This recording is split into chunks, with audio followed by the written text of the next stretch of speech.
महाराष्ट्रात सध्या विधानसभेचे पडघम वाजू लागले आहेत आणि अर्थातच प्रत्येक मतदारसंघात कुणी ना कुणीतरी इच्छुक आणि विद्यमान आमदार यांच्यामध्ये घमासान सुरू आहे. त्यामुळे तिकीट कुणाला मिळणार, कोण कुठल्या पक्षाचा झेंडा हाती घेणार, कुणाचं विजन काय असणार, या सगळ्याच प्रश्नांची उत्तरं अर्थातच जनतेसाठी उत्सुकता ठरलेली आहेत. त्याला चिंचवड देखील अपवाद नाहीये. आणि याच चिंचवडमध्ये अर्थातच चिंचवड विधानसभा मतदारसंघांमध्ये नेमके कोण इच्छुक उमेदवार असणार आहेत, त्यांचं नेमकं विजन काय असणार आहे, हे जाणून घेण्यासाठी आज आपण टॉप न्यूज मराठीच्या माध्यमातून याच चिंचवड महापालिकेचे हॅट्रिक साधलेले नगरसेवक आणि 2014 मध्ये आणि मग 2023 मध्ये चिंचवडची विधानसभा निवडणूक लढवलेले विठ्ठल उर्फ नाना काटे यांच्याशी संवाद साधणार आहोत. ते आज थेट आपल्या सोबतच आहेत. नेमकं त्यांचं विजन काय असेल, नेमकी चिंचवडची भूमिका त्यांची आणि चिंचवडकरांविषयीची त्यांची भूमिका काय असेल, या सगळ्याच प्रश्नांची उत्तर आज आपण त्यांच्याकडून जाणून घेणार आहोत.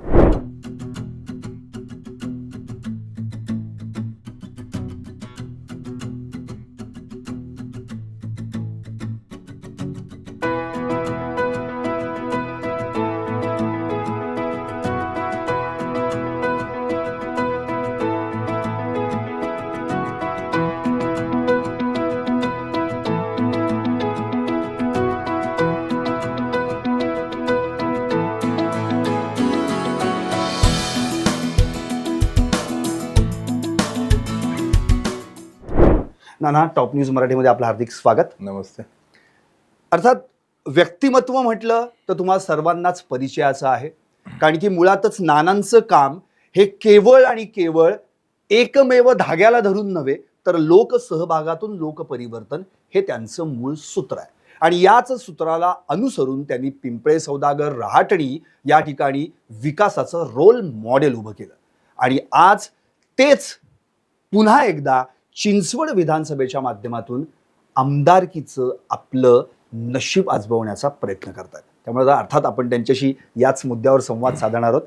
नाना, सर्वात पहिल्यांदा चिंचवड म्हटलं की उद्योग नगरी हे संपूर्ण महाराष्ट्राला परिचित आहे. आणि चिंचवड हा विधानसभा मतदारसंघ संपूर्ण महाराष्ट्रात सर्वात मोठा आहे.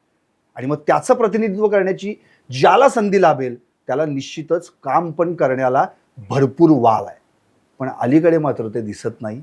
कारण आत्तापर्यंत चिंचवडमध्ये पाहिलं तर समस्या जास्त आणि विकासाची सूज पण जास्त, पण विकास काय नीटसा दिसत नाही. त्यामुळे याच बाबतीत तुम्ही एक विजन चिंचवड नावाचं विजन घेऊन या विधानसभेच्या निवडणूक रिंगणात उतरणार आहात. तर नेमकं पहिल्यांदा आपल्या सगळ्या प्रेक्षकांना हे समजून सांगा की हे विजन चिंचवड काय आहे. विजन चिंचवड जे घेऊन येतोय आम्ही, ते चिंचवड विधानसभेमध्ये नागरिकांच्या ज्या समस्या आहेत त्या समस्या दूर कशा होईल. खरं तर तुम्ही राटणी पिंपरी सौदागर भाग पाहिला असेल. पिंपरी चिंचवड शहरातील सर्वात डेव्हलप झालेला वार्ड म्हणजे राटणी पिंपरी सौदागर. एकदम सुंदररित्या रस्ते, लाईट, पाणी, गार्डन, प्लेग्राऊंड या सगळ्या सुविधेने नटलेलं हे पिंपरी सौदागर राटणी गाव आहे. हेच मॉडेल घेऊन आम्ही संपूर्ण चिंचवड विधानसभेमध्ये जात आहोत. वा. ज्या पद्धतीनं चिंचवड विधानसभेमध्ये पिंपळे सौदागर आणि राहटणीचा विकास झालेला आहे, हा विकास आम्ही वाकडपासून तर रावेतपर्यंत नेण्याचा प्रयत्न करणार आहोत. ज्या पद्धतीनं या भागातील नागरिकांच्या समस्या आहेत, या भागात ज्या पद्धतीनं हिंजवडीला IT पार्क आलं, परंतु रेसिडेन्शियल जो एरिया आहे तो राहटणी, पिंपळे सौदागर, पिंपळे गुरव, वाकड, रावेत ह्या परिसरात मोठ्या प्रमाणात लोकवस्ती आहे. त्याचबरोबर झपाट्याने वाढणारं पुनवळे गाव या भागात देखील मोठ्या पद्धतीत बांधकाम व्यावसायिक आणि त्या ठिकाणी राहणारे ITNs त्या ठिकाणी राहण्यासाठी आलेले आहे. परंतु जसजशी लोकसंख्या वाढत चाललेली आहे, फ्लॅट वाढत चाललेले आहे, त्या पद्धतीनं ती सुविधा भेटत नाही. याचं कारण असं की त्या भागातील सदस्य असेल, सदस्यांना भेटणारा सपोर्ट तो देखील तेवढाच महत्त्वाचा आहे. ज्या पद्धतीनं आम्ही आमच्या ताकदीच्या जोरावरती आमचं गाव, आमचं पिंपरी सौदागर राहटणी डेव्हलप केली, त्या पद्धतीनं आमचा मानस आहे की चिंचवड विधानसभेतील प्रत्येक वार्ड तसा व्हायला पाहिजे. आपण पाहिलं तर वाकडपासून आपण जर देवरोडपर्यंत गेलो तर सर्व्हिस रस्त्याचे 3-13-9-12 झालेले आहे. रस्ते छोटे झालेले आहे. आपण सकाळ संध्याकाळ जर पाहिलं तर सर्व्हिस रस्ता 2-2 तास लॉक असतो. ज्यावेळेस सकाळी ITला जाणारी लोक असतात, येणारी लोक असतात, त्यावेळेस पूर्ण रस्ते ब्लॉक असतात. म्हणजे वाहतुकीची कोंडी आहे, कचऱ्याची समस्या मोठ्या प्रमाणात आहे, पाण्याची समस्या मोठ्या प्रमाणात आहे. कारण आपण जे आपल्या पवनेमधनं जे पाणी उचलतो ते पाणी जे सुरुवातीपासून उचलतो ते तेवढंच आहे, परंतु दिवसेंदिवस फ्लॅटची संख्या वाढत चाललेली आहे. म्हणून मधल्या काळामध्ये भामासखेडवरनं देखील पाणी आणण्याचा प्रयत्न केलेला आहे. येणाऱ्या काळामध्ये आमची दादांकडे मागणी होती, आम्ही दादांना लेटर देखील दिलं होतं की टाटा डॅमवरनं जर आपण पाणी उचललं तर हिंजवडीच्या भागाला पण पाणी जाईल आणि चिंचवड मतदारसंघाला पण चांगल्या पद्धतीनं पाणी भेटल. आणि ज्या पद्धतीनं भामा आसखेडचं पाणी आलं तर ते भोसरी मतदारसंघाला जाईल. पूर्वीचं आपलं पवना डॅमचं पाणी आहे ते पिंपरी मतदारसंघ आणि दोन्हीकडे बॅलन्स होईल. परंतु टाटावरनं जर आलं तर संपूर्ण चिंचवड मतदारसंघ, हिंजवडीचा भाग, नव्याने आपल्यात सामील होणारी काही 7-8 गावं आहेत त्यांना देखील पाणी पुरवठा सुरळीतपणे करता येईल. अशा अनेक समस्या आहे की माझं विजन जे आहे ते विजन मी लोकसेवेतून करणार आहे, म्हणजे लोकसहभागातून करणार ते तुमचं सूत्रच पहिल्यापासून आहे. लोकसहभागातून. म्हणजे ज्या पद्धतीने मी 2007ला इलेक्शन लढलो आणि त्या दिवसापासून सतत मी काम करत आलेलो आहे. 2012ला मी, माझी मिसेस शीतल काटे हे देखील निवडून आले आणि सतत काम करत त्या असल्यामुळे नुसत्या निवडून नाही आल्या तर संपूर्ण सगळ्या जेवढे काही त्यावेळी जी इलेक्शन झाली त्यात सर्वात जास्त मताधिक्याने निवडून आलेल्या आहेत. पिंपरी चिंचवड आणि पुण्यामध्ये सर्वात जास्त मतांनी निवडून आलेलं सीट ते होतं. परंतु आम्ही सतत ज्या पद्धतीनं काम केलेलं हे काम करत असताना नागरिकांचा सहभाग आम्ही महत्त्वाचा ठेवलेला आहे. प्रत्येक नागरिक, प्रत्येक आमच्या सोसायटीत राहणारा ज्येष्ठ नागरिक असेल, काही सहकारी असेल, या प्रत्येक सहकार्यातून त्याचं मत जाणून घेऊन आम्ही या भागात डेव्हलपमेंट करत आलेलो आहे. त्यामुळे वेळोवेळी आम्ही दादांचा पाठपुरावा करून दादांचं मार्गदर्शन घेऊन देखील मोठ्या प्रमाणात डेव्हलपमेंट केली. ही डेव्हलपमेंट करत असताना लोकांचा सहभाग महत्त्वाचा आहे. लोकांना काय अपेक्षित आहे, त्यांनी जर ही राज्याच्या कानाकोपऱ्यातून, जिल्ह्याच्या कानाकोपऱ्यातून राहायला चिंचवड मतदारसंघात का आलेली, तर नोकरीसाठी आलेली. नोकरी त्यांना जर लागली तर त्यांनी राहायचं कुठं, तर चिंचवड मतदारसंघात चांगल्या पद्धतीच्या सोसायट्या झालेल्या आहेत, त्या ठिकाणी ते चॉईस करतात. करोडो रुपयाचा फ्लॅट घेतात, परंतु त्यांना भेटणारी फॅसिलिटी ही गेटच्या आतमध्ये भेटते. पण जी गेटच्या बाहेर निघाल्यानंतर रस्त्याची दुरावस्था असते, लाईट्स आहे, पाणी आहे, ह्या सर्व मूलभूत गरजा ज्या आहे त्या भेटणं गरजेचं आहे आणि त्या भेटल्या पाहिजे, तो त्यांचा हक्क आहे. परंतु नव्याने डेव्हलप होत असताना त्यांच्याकडं तेवढंच त्या ठिकाणच्या प्रतिनिधीचं लक्ष पाहिजे, त्या भागातील आमदाराचं लक्ष पाहिजे. परंतु आपल्याला माहिती आहे की आता चिंचवड विधानसभेमध्ये काय परिस्थिती आहे. म्हणजे चिंचवडचा जो नागरिक असेल तो त्याच्या गेटच्या आत तर तेवढा सोयीसुविधांनी व्यवस्थित असला पाहिजे, तसाच तो गेटच्या बाहेरही असला पाहिजे आणि त्याच सुविधा नेमक्या त्याला मिळत, त्या सुविधा भेटत नाही. त्यामुळं रस्ते चांगल्या प्रतीचे होणे गरजेचं आहे. त्याचबरोबर सर्व्हिस रस्ते सगळ्यात महत्त्वाचे आहे की सर्व्हिस रस्ते जर झाले व्यवस्थित तर रस्ता क्रॉसिंगला पण आपण 2 अंडरपास आहे. आता तुम्ही पाहिलं असेल पुनावळे भागात एक अंडरपास आहे, एक रावेतमध्ये आणि एक याच्या कॉलेजच्या बाजूला आहे, आपल्या इंदिरा कॉलेजच्या बाजूला एक अंडरपास. हे अंडरपास एक तर मोठ्या प्रमाणात मोठ्या साईजचे व्हायला पाहिजे आणि आपण देवरोडवरून जर उड्डाणपूल डायरेक्ट जर तिथनं उड्डाणपूल टाकला आणि तो डायरेक्ट जर चांदणी चौकापर्यंत नेला तर संपूर्ण चिंचवड विधानसभेच नव्हे तर जाणाऱ्याला, पुन्हा बॉम्बे जाणारा जो वर्ग आहे तो डायरेक्ट जाईल आणि इंटरनल वाहतूक सुरळीत होईल. तर या पद्धतीनं आम्ही बऱ्याचदा आमच्या भागातील असेल किंवा चिंचवड मतदारसंघातील आमचे सहकारी असतील, काही आजी-माजी नगरसेवक असतात, यांच्या संग आम्ही आमच्या पक्षाचे मेंबर म्हणून आम्ही चर्चा करतो किंवा वार्डातील आमच्या बरेच IT पार्कमध्ये सर्व्हिस करणारे माझे बरेचसे सहकारी आहे, त्यांच्या देखील आम्ही सूचना घेतो, ज्येष्ठ नागरिकांच्या सूचना घेतो आणि त्या सूचनेनुसार नक्की चिंचवड विधानसभा कशी डेव्हलप व्हायला पाहिजे. तर पिंपळे सौदागर जसे प्रशस्त रस्ते आहेत असे रस्ते जर प्रत्येक प्रभागात झाले तर चिंचवड विधानसभेचा चेहरामोहरा बदलल्याशिवाय राहणार नाही. म्हणजे तुमचं एक नेहमी एक असं तत्वच राहिलंय, म्हणजे सूत्र, म्हणजे तुम्हाला एखादा प्लॅन एक्झिक्यूट करायचा असेल जो नागरिकांच्या हिताचा असेल तर प्रत्यक्षात नागरिकांनाच तुम्ही सहभागी करून घेता. हा, नागरिकांचा सहभागाशिवाय होऊ शकत नाही. एकटा नाना काटेला पूर्ण अक्कल नाही. आपण प्रत्येकाला चान्स दिला पाहिजे. आपल्या अक्कलेपेक्षा जास्त अक्कल देणारी सुद्धा लोक असतात, प्रत्येकाचा आपण थोडं थोडं घेऊन सल्लामसलत एक चांगला करून सल्ला आपण- घेऊन चांगल्या पद्धतीची डेव्हलपमेंट झाली तर ती लॉंग टर्म राहते. म्हणून तर नाना तुम्हाला म्हणजे जनतेच्या मतांचा आणि जनतेच्या मतदानाचा आदर करणारा जनसेवक म्हटलं जातं. नाही, कुठलंही काम करताना तात्पुरतं नसावं. जे करू आपण काय सोन्याचा चमचा घेऊन आलेलो नाही. या भागात ज्यावेळेस लोक आपल्याला निवडून देतात त्यावेळेस एक विश्वस्त म्हणून आपण त्या ठिकाणी काम करत असतो. आणि हे काम करत असताना आपण केलेलं काम, आपल्या काळात झालेलं काम हे कायमस्वरूपी लोकांच्या स्मरणात राहावं, त्याच उद्देशाने आपण काम करत असतो. निश्चित. मगाशीच तुम्ही जी सगळी आत्तापर्यंतची लोकसहभागातून लोकपरिवर्तनाची संकल्पना मांडलीत.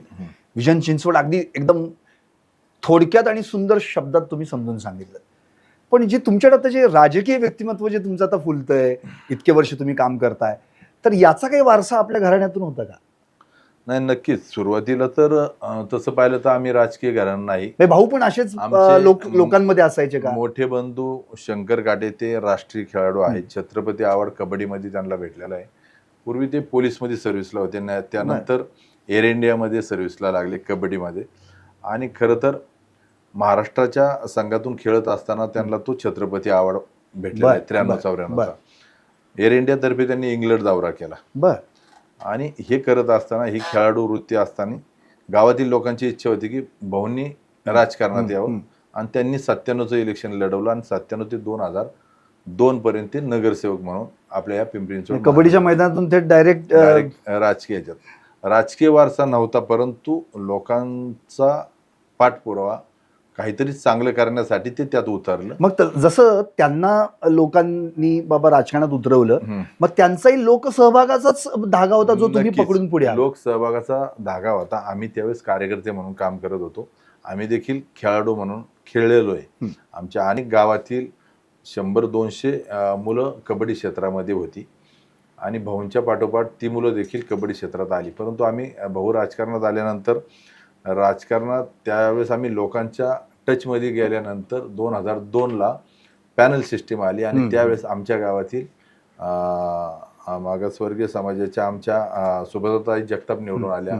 राटणीतून एक सदस्य निवडून आले आणि पिंपरी गुरुमधनं असा मोठा वार्ड होता. त्यावेळेस राष्ट्रवादीची सत्ता त्यावेळेस पिंपरी चिंचवड शहरात झाली खरं तर. आणि त्यानंतर 2007ला माझी एंट्री झाली. सर्व कार्यकर्ते म्हटले की आता भाऊंला इच्छा नाही तर मग तुम्ही या, आपला सगळा ग्रुप जागेवरती. आणि त्या पद्धतीनं आम्ही राजकारणात एंट्री केली. आणि काम करण्याची आवड असल्यामुळं सतत आपण चांगलंच काम करत गेलो. कधी कोणाचं 1 स्क्वेअर फूट कधी लुबडलं नाही, कोणाला हुकं लावली नाही, कुठं दडपशाही केली नाही. त्यामुळे सतत लोकांनी चांगल्या हजारो मतांनी मला निवडून दिले. निश्चित. आणि मग वहिनी देखील राजकारणात आल्या. आणखी एक महत्वाचा मुद्दा भाऊ की आपल्याबद्दल नेहमी असं म्हटलं जातं की तुम्ही कुणालाही मदत करण्यासाठी रात्र असो अपरात्र असो कुठलंही संकट असो, तो कोण आहे, कुठला आहे, कुठल्या गावचा आहे हे कधीच विचारत नाही. आणि मग नंतर कधीतरी अरे मी तुम्हाला कधी मदत केली ती असंच तुम्ही त्याला विचारता. जसं म्हणजे एक प्रसंग तुमच्या बाबतीत असे बरेच घडलेले आहेत. मी देखील त्याचे रील्स पाहिलेले आहेत, मी बातम्या देखील पाहिलेल्या. पण एक प्रसंग मला आठवतो, कोरोना काळच्या आधी एक साधारण 4-5 वर्षांपूर्वी कासारवाडीमध्ये एक हॉस्पिटल आहे, मला त्याचं नाव घेता येणार नाही, पण त्या ठिकाणी ICU वॉर्डमध्ये आग लागली. तो एक मोठा म्हणजे संकट आलं होतं. पण ते संकट तुम्ही केलेल्या मदतीमुळे टळलं गेलं होतं. नेमकं काय झालं होतं ते आमच्या प्रेक्षकांना? नाही, आता घटना खूप झालेल्या आहेत. तुम्हाला एक घटना सांगितली असेल, ज्याने ती पाहिली असेल. पण अशा अनेक घटना झालेल्या आहेत. परंतु मी असं मानतो की ज्यावेळेस जो माणूस संकटात असतो, त्याला गरज लागती, त्या माणसाला माझी आठवण होती, तो मला कॉल करतो. मग त्यावेळेस आपण त्याला विचारणं ही जरुरी नाही की तू राहतो कुठं, माझ्याच वार्डात आहे का, मतदारसंघामध्ये. आज त्याला आठवण झाली. जसं आपल्याला अचानक समोर काहीतरी आलं की आपण म्हणतो राम राम राम राम किंवा देवाचं नाव घेतो. मग त्याच्यावर संकट आलं, त्याला आपलं नाव आठवलं तर आपण त्याला ती मदत करणं गरजेचं आहे. नंतर पाहता येईल तो आपल्या गावातला आहे, वार्डातला आहे का, मतदारसंघातला आहे. त्याचं काम झाल्यानंतर ऑटोमॅटिक. आणि अशी अनेक उदाहरणं आहे. मला आता ह्या पोटनिवडणुकीला आमचे सहकारी माझ्याबरोबर फिरत असताना मी पाहिलं की अनेक लोक मला भेटत गेली. तो मला सांगायचं की अरे मला तुम्ही तिथं मदत केली होती, कोरोना काळात हे केलं होतं, ह्यावेळेस हे केलं होतं, माझ्या वडिलांच्या वेळेस तुम्ही ॲम्ब्युलन्स पाठवली, तिथं डॉक्टरला सांगितलं. म्हणजे अशी अनेक लोक मला त्या आत्ता पोटनिवडणुकीला भेटली. आणि ज्या वेळेस विमल गार्डनला सभा झाली त्यावेळेस देखील एक जालनाचे एक आमचे पदाधिकारी होते. तर ते या ठिकाणी भाषण करायला आले होते, म्हणजे सभेला आले होते. तर त्यांच्या गावातल्या एका व्यक्तीने त्याला आवर्जून फोन करून सांगितलं, तुम्ही नाना काटेंच्या प्रचाराला चालले का? म्हणजे ती क्लिप पण आहे माझ्याकडे, ती क्लिप पण मी दाखवू शकतो. तर मला माहित नव्हतं तो माणूस काय बोलतो. त्यांनी भाषणाला उभं राहिल्यावर सगळी लोक नीट ऐकत होती, स्टेजवरली सुद्धा आणि समोरची सुद्धा, की मी पिंपरी चिंचवडला निघालो त्यावेळेस माझ्या गावातल्या एका छोट्याशा कार्यकर्त्यांनी मला कॉल केला की तुम्ही पिंपरी चिंचवडला नाना काटेंच्या प्रचाराला चाललाय का? तर तिचा आवर्जून हा किस्सा सांगा की कोरोना काळात माझ्या ही अडचण होती आणि नानांना मी कॉल केला, मला त्यांनी विचारलं पण नाही कुठला आहे तू, त्यांनी मला थेट मदत केली होती. तर हा किस्सा त्यांनी तिथं सभेत सांगितला. मग ही जी कामं करतो ना, हे कर्म आहे. तुम्ही जेवढ्या जोरात फेका तेवढ्या जोरात रिवर्स. थोडक्यात नाना, म्हणजे मला असं म्हणायचं की तुम्ही कोणाला मदत करता हे तुम्ही लक्षातच नाही ठेवत, पण तुम्ही ज्याला मदत करता तो मात्र नानांना लक्षात 100%. एक्झॅक्टली. आणखी एक महत्वाचा मुद्दा, आता चिंचवडच्याच विकासासंदर्भात आपण चर्चा करूयात. तुम्ही चिंचवड बद्दल म्हणजे तुमचं एक विजन जे आहे ते एक मोठं विजन तर आहे, दूरदृष्टी आहे तुमच्याकडे. मुळातच पिंपळे, सौदागर आणि रहाटणी जो भाग आहे त्याचा रोल मॉडेल विकासात्मक कसा असेल तो तुम्ही प्रत्यक्षात समोर आणलेला आहात. आणि आता तर तुमच्या वाकडपासून रावेतपर्यंत तो सगळा डेव्हलप करायचा आहे. पण हे सगळं एक्झिक्युशन करताना अडचणी तर येतातच, अडचणी असतात. आणि त्या मग म्हणजे जशा नागरिकांना प्रशासकीय अडचणी असतील, नागरी समस्या असतील, त्या सोडवण्यासाठी तुमच्याकडे येतात. पण जेव्हा नानांना अडचणी येतात तेव्हा त्या अडचणी सोडवण्यासाठी नाना काय करतात? तर तुमचं उलट तुम्ही पुन्हा लोकांकडे जाता. नाही, लोकांकडे काय त्यातनं मार्ग काय काढता? लोकांच्या अडचणी समजून घ्यायच्या. पहिल्यांदा आमचे जे नेते आजपर्यंत आम्ही अजितदादाच्या माध्यमातून डेव्हलपमेंट करत आलो. जी समस्या आहे ती दादांना सांगितली, दादांनी समोर अधिकाऱ्यांना कॉल केला आणि काम झालं. आणि ज्या ज्या पद्धतीनं ज्या ज्या ठिकाणी आपण काम करायला जातो, साहजिक जागा मालकाची अडचण असती, कुठं लिटिगेशन असतं, त्यामुळे ती डेव्हलपमेंट थांबलेली असते. परंतु आपली करण्याची इच्छा असेल तर त्यातनं मार्ग निघतो. मग आता विजन चिंचवडला तुम्ही तोच फोकस करणार आहात. नक्की. आणि जो तुम्ही आता शुभारंभ करणार आहात, साधारण 5 तारखेपासून तुम्ही त्याचा शुभारंभ करणार आहात. पण तो शुभारंभ करताना लोकांच्या सजेशन्स, लोकांनी त्यांच्या समस्या आम्हाला सांगाव्यात आणि मग त्या सोडवण्यासाठी तुमचा माणूस तुमच्या समोर आहे आणि तो सोडवण्यासाठी कटिबद्ध आहे, असं विजन तुम्ही घेऊन चालला. लोकांच्या सहभागातूनच आपण ही विजन चिंचवड घेऊन चाललेलो आहे. त्यांचे सजेशन घेऊन ज्या ज्या समस्या आहे त्या कशा प्रकारे सोडवायच्या ते सर्वजण एकत्र बसून त्या नेत्याकडे फॉलोअप घेऊन ते काम आपण सोडवणार आहोत. नक्कीच. मी आता एक विजन चिंचवडचा एक शेवटचा प्रश्न विचारणार आणि मग नंतर थोडंसं पॉलिटिकली घेतो. विजन चिंचवडचा शेवटचा प्रश्न अत्यंत महत्त्वाचा, तो म्हणजे असा की मुळातच आत्ता चिंचवडला खरी गरज आहे ती चिंचवडकर म्हणावेत की हा आमच्या हक्काचा माणूस आहे, आमच्या समस्या सोडवण्यासाठी पुढे आहे. आणि जर आता चिंचवडचा सर्वे केला कुठे, तर आता सुद्धा जर आपण पाहिलं तर असं म्हटलं जातं की नाना काटे हे आमच्या हक्काचा माणूस आहे आणि ते चिंचवडचे प्रश्न सोडवू शकतील. म्हणजे त्यांना हे असं वाटते कुठेतरी की तुम्ही यावत आणि चिंचवडच्या विधानसभेचं प्रतिनिधित्व करावं. उद्या जर भविष्यात नाना काटे चिंचवडचे आमदार बनले तर चिंचवडकरांसाठी, चिंचवडसाठी काय निर्णय घेणार आहेत? नक्की. जी पेंडिंग कामं जी आहेत ती पेंडिंग कामाला आपण प्राधान्य देणार. लोकांना आत्ता लगेच काय गरजेचं आहे त्याच्यावरती फोकस करणार आणि ते लोकसहभागातून लोकांचं म्हणणे ऐकून तो विषय सुरुवातीला आपण मार्गी लावणार. पीपल मुवमेंट, लोक चळवळ ही अत्यंत महत्वाची आहे. आता थोडंसं जाता जाता थोडंसं पॉलिटिकल आपण घेऊयात. अगदी 2-3 छोटेसे प्रश्न.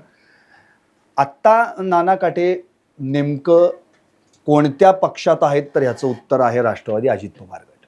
आणि अर्थातच तुम्ही पहिल्यापासून निष्ठावान राहिलेलात राष्ट्रवादीशी. तुम्ही गट आणि तट हा विचार तुम्ही कधीच केला नाही. दादा असतील, साहेब असतील, राष्ट्रवादी या पक्षाला धरून तुम्ही राहिलात. मला तर आठवतंय 14ला आपण निवडणूक लढवलीत आणि त्यानंतर थेट तुम्ही 2023ला निवडणूक लढवली. पण 9 वर्ष तुमचा इतका जनसंपर्क दांडगा होता की तुमची 56,000 मतांनी वाढ सुद्धा झाली. याचा अर्थ तुमचा लोकांशी संपर्क तुटलेला नाही, पक्षाशी जे नेतृत्व आहे त्यांच्याशी संपर्क तुटलेला नाही. मग आता जर पुन्हा एकदा नानांना राष्ट्रवादीकडून संधी मिळाली तर त्या संधीचं सोनं करण्यासाठी नाना तयार आहेत का? नक्कीच. ज्या पद्धतीनं मी सुरुवातीला 2014ला चिंचवड विधानसभा निवडणूक लढवली त्यावेळेस मला 44,000 मतदान झालं. परंतु इलेक्शन झाल्यानंतर जरी माझा पराभव झाला असला तरी त्या दिवसापासून मी पुन्हा लोकांमध्ये जायला लागलो. तुम्ही चिंचवडमधल्या कुठल्याही नागरिकांना विचारू शकता की नाना काटे कुठल्या कार्यक्रमाला उपस्थित नव्हते. कारण एखादा व्यक्ती जर इलेक्शनमध्ये पडला तर तो 2-3 वर्ष तोंड दाखवत नाही.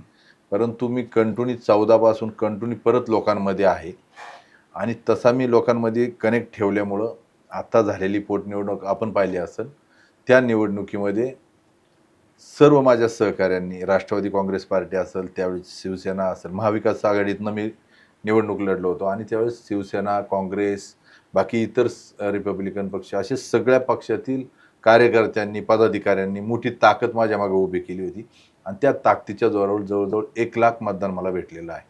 हे 1,00,000 मतदान भेटलंय तर लोकांची अपेक्षा आहे की 100% आपण येणाऱ्या काळामध्ये तुम्ही उभे राहा, आम्ही पुन्हा एकदा ताकदीने तुमच्या पाठीमागे उभं राहू आणि या चिंचवडचा आपल्याला जर चेहरामोहरा बदलायचा असेल तर ज्या पद्धतीनं तुम्ही चिंचवड विधानसभेतलं राहटणी पिंपळे सावदागर जसं एक मॉडेल वार्ड तयार केलेलं आहे, तसं हे 288 मधलं हे चिंचवड विधानसभा एक मॉडेल वार्ड तयार करू शकू. नक्कीच. अर्थातच मी अगदी शेवटचे 2 प्रश्न घेणार आहे, पण तत्पूर्वी घेणार एक छोटासा ब्रेक. 25 वर्षांचा प्रदीर्घ अनुभव व अत्याधुनिक तंत्रज्ञान यांनी सुसज्ज असे पुण्यातील आकाश आय क्लिनिक व लेझर सेंटर. रोबोटिक पद्धतीने वेदनारहित मोतीबिंदू शस्त्रक्रिया, तेही विना टाका व विना इंजेक्शन. मेडिक्लेमची सुविधा व सेम डे डिस्चार्ज. लेसिक लेझरने चष्म्यापासून कायमची मुक्ती फक्त 10 मिनिटात. काचबिंदू, रेटिना, ड्राय आय, मायोपिया अशा अनेक डोळ्यांच्या विकारांवर उपचार म्हणजेच आकाश आय क्लिनिक आणि लेझर सेंटर. CTR कंपनी जवळ, विमान नगर, नगर रोड, पुणे. संपर्क 8888173100. ब्रेक नंतर आपलं पुन्हा एकदा स्वागत आणि अर्थातच आपण मगासपासून चर्चा करतोय ते विजन चिंचवड ही संकल्पना घेऊन संपूर्ण चिंचवड विधानसभा मतदारसंघ पिंजून काढण्यासाठी सज्ज असलेले अर्थातच विठ्ठल उर्फ नाना काटे.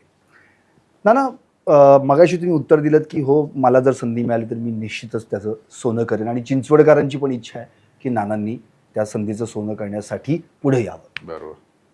पण नाना, गेली आपण आता जर चिंचवडची 3 टर्म आपण पाहिले, 2009, 2014, 2019, तिन्ही वेळेला म्हणजे भाजपच्या तिकिटावर जी व्यक्ती उभी राहिली ते निवडून आले. मग लक्ष्मण जगताप असतील, नंतर त्यांच्या मिसेस अश्विनी जगताप निवडून आल्या.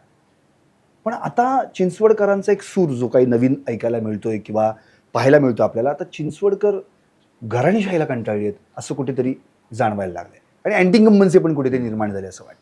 पण त्यांना एक सक्षम पर्याय हवा आणि जो चिंचवडमध्ये बदल घडवू शकतो. तर तुम्हाला असं वाटतं का की आत्तापर्यंत तुम्ही जेवढ्या निवडणुका लढल्यात त्या आणि तुमचं जे व्यक्तिमत्व आहे काम करण्याचं, लोक सहभागातून लोक परिवर्तन, हे या घराणेशाहीमुळे कुठेतरी झाकोळलं गेलं? नाही, नक्कीच. आपण पाहिलं असेल की चिंचवड विधानसभेमध्ये सुरुवातीपासून घराणेशाही. 2005ला विधान परिषदेवरती लक्ष्मण जगताप दादांच्या कृपेने निवडून आले. 2009ला लक्ष्मण जगताप दादांच्या कृपेने निवडून आले अपक्ष. 2014ला मोदी इम्पॅक्टमुळं निवडून आले.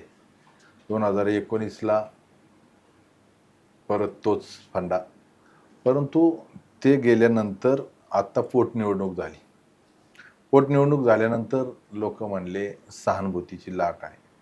तर आपण चिंचवड मतदारसंघामधील कुठल्याही नागरिकांना, कुठल्याही मतदाराला जर आपण विचारलं की खरंच का सहानुभूती होती, तर ते तुमच्या लक्षात येतील की त्यावेळेस काय काय फंडे वापरले आणि कुठल्या अँगलनी सहानुभूती होती आणि कुठल्या पद्धतीने ते जिंकून आले. मग ते सगळं सर्वसाधारण कार्यकर्त्याला जरी विचारलं तरी ते सांगतील. म्हणून चिंचवडकरांच्या मनात खतखत आहे, ही घराणेशाही कुठंतरी संपली पाहिजे. कारण आत्ता जे उमेदवार राहणार आहे ते चिंचवड विधानसभेमध्ये कधी होते, किती वर्ष होते, काय कामं केलेली. त्यामुळे येणाऱ्या काळामध्ये नक्कीच जो सुजाण नागरिक आहे, तो मतदार आहे, तो त्यांना तो प्रश्न विचारेल. आम्ही दादांबरोबर काम करत असताना संपूर्ण चिंचवड विधानसभेमध्ये गेले 10 वर्षापासून सतत काम करतोय. प्रत्येक समस्येच्या वेळेस आम्ही स्वतः जाऊन नागरिकांना भेटतोय, मतदारांना भेटतोय.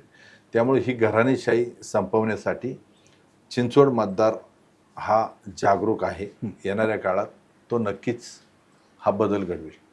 नक्कीच नाना. आणि अगदी म्हणजे या मुलाखतीतला मी शेवटचा प्रश्न तुम्हाला विचारतो, पण तो प्रश्न देखील महत्त्वाचा आहे की केवळ चिंचवडवासियांनाच नव्हे तर संपूर्ण महाराष्ट्राला उत्सुकता लागून राहिली आहे की चिंचवडमध्ये बदल करणारी व्यक्ती कोण असेल आणि जी असेल किंवा बदल घडवण्यासाठी पुढे येणार आहे ती कुठल्या चिन्हावर लढेल. आणि आता बदल करणारी व्यक्ती असेल तर नाना काटेंचा चेहरा समोर येतोय.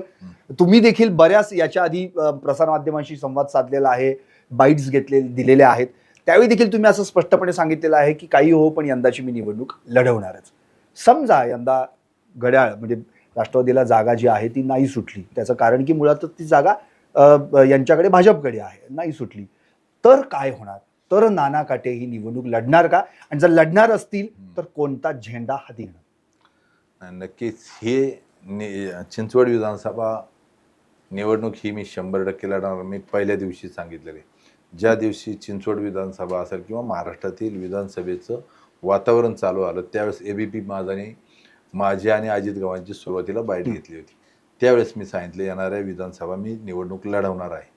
आता आम्ही मग अजित गव्हाणीच्या वाटेवर आहेत त्या वाटेवर तुम्ही आहात का? मी आत्ता दादा ज्या पद्धतीनं महायुतीमध्ये काम करतात, महायुतीबरोबर आहेत, तर आम्ही देखील समजा आत्ता महायुतीबरोबर काम करतो. आम्ही दादांना पहिल्यापासून आग्रह केलेला आहे की दादा ही जागा चिंचवड विधानसभेची राष्ट्रवादीकडे पाहिजे, परंतु ती जर जागा, तुमचा प्रश्न आहे की ती जागा सुटलीच नाही तरी देखील मी इलेक्शन लढवणार आहे, हे मी दादांना पण सांगितलं आहे. झेंडा कोणता हातात घ्यायचा आहे आता थोडेच दिवस राहिले, नक्कीच झेंड्याबरोबर तुमच्या समोर मी येणाऱ्या काळात येईल. त्याच्यामुळे फक्त आता दांडा हातात आहे, फक्त झेंडा कुठला हे फक्त आता झेंडा कोणता आहे ते तुम्हाला दिसेल त्यावेळेस. यस, नक्कीच. एकंदरीतच नाना काटे त्यांच्या मुळातच बोलका स्वभाव आणि रोखठोक या स्वभावामुळे सगळीकडेच परिचित आहेत. त्यांनी आपली मतं मांडली आणि सगळ्यात महत्त्वाचं म्हणजे विजन चिंचवड ही संकल्पना नेमकी काय हे देखील समजून सांगितलं. पण जाता जाता की नानांचं महत्त्वाचा धागा तो म्हणजे त्यांच्या वारकरी संप्रदायाचा. अर्थातच त्यांनी आत्तापर्यंत चिंचवड बोलल्यानंतर वारकरी संप्रदाय सगळीकडेच पसरलेला आहे आणि तो वसा आणि वारसा नानांनी देखील स्वतः जपलेला आहे. आणि त्यांचं ते तत्वच आहे, जे का रंजले गांजले त्यासी म्हणे जी आपण, आणि ते त्यांनी आत्तापर्यंत साकारलेलं आहे. आता राजकीय आखाड्यात, राजकीय मैदानात नाना दांडा तर घेऊन उभे आहेत, त्याला झेंडा कोणता असेल ह्याचं उत्तर मात्र निश्चितच येणारा काळ ठरवणार आहे. नाना, तुमच्या या विजन चिंचवड संकल्पनेला सर्वांच्या खूप खूप शुभेच्छा. धन्यवाद. Come on guys, hurry up. यार सुन ना, एक ब्रेक ले लेते हैं. Guys, I am telling you, तुम लोगों को सही से ट्रैकिंग नहीं आता. But that's okay, you can learn. रोज का ढक्कन देना. ये रेड वाला है, सही वाला देना. अबे ढक्कन, पहले तो सही पानी पीना.